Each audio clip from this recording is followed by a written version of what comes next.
In the last tutorial, we looked at the current theme transition settings to learn how to control the track's behavior. Now, we're going to look more closely at each track and its track levels to make this theme sound as good as possible when making transitions.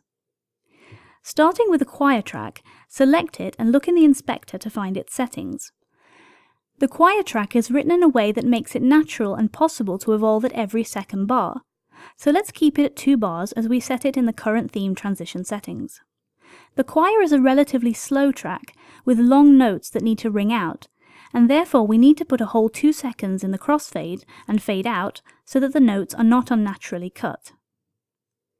If we instead look at the percussion track, there we have much quicker and shorter sounds, which means that we have more silent parts in the loops, and the absolute best time for a transition to happen is when silence occurs.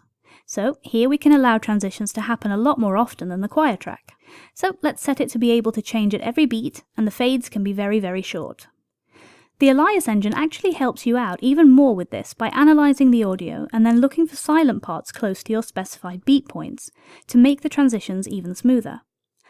The strings track has already been prepared with custom agility beat points. In this track, the strings are not following an even pattern that can be specified with one number. Sometimes they play long phrases, and other times they play shorter. So to make this track sound as nice as possible, but at the same time make it flexible, you can determine each unique beat point this way. You can also override some of the track settings on each track level if you want to, and even override some of the track level settings on every variation. This way you can have control over every situation and have different behaviour at every level. Now let's move over to the Stinger tracks and their unique settings. First, let's allow this first track to play every second bar and then give it 4 pickup beats. The second track plays hits that are supposed to play at the same moment as a transition is made, so here there are no pickup beats. This third track uses tonal stingers.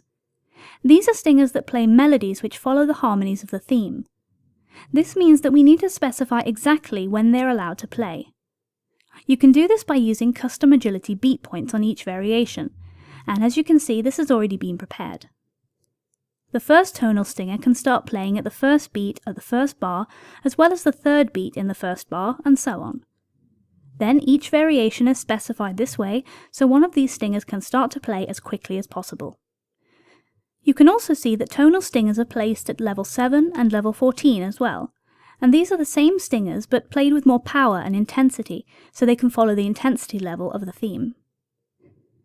The last 3 stingers are played at very specific moments that we're going to talk about in a later tutorial in something called action presets. Now let's finally have a listen to how all this is going to sound. First, we'll take a look and listen to how the different tracks transition into one another when changing levels.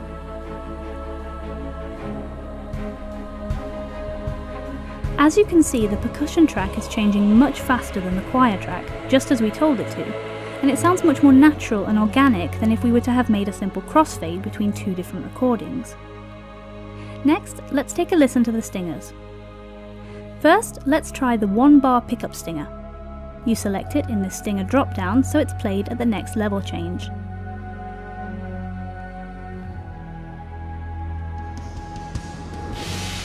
As you heard, it started playing 1 bar before the change. If we choose to play a stinger in a level change like this, the level selection strategy settings on that track will decide what stinger level to play from. Lastly, let's listen to our tonal stinger. This one we can play alone without making any level change by selecting it in the standalone stinger list and hitting play.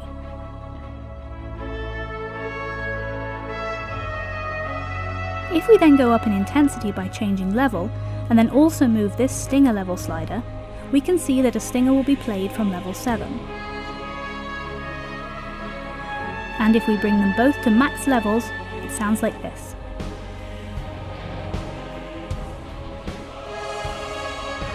We suggest that you download this theme from the Get Themes menu, if you haven't already, and play around with it to understand everything that's going on. That's all for now, but be sure to stay tuned for our next tutorial about segments. Thank you for watching.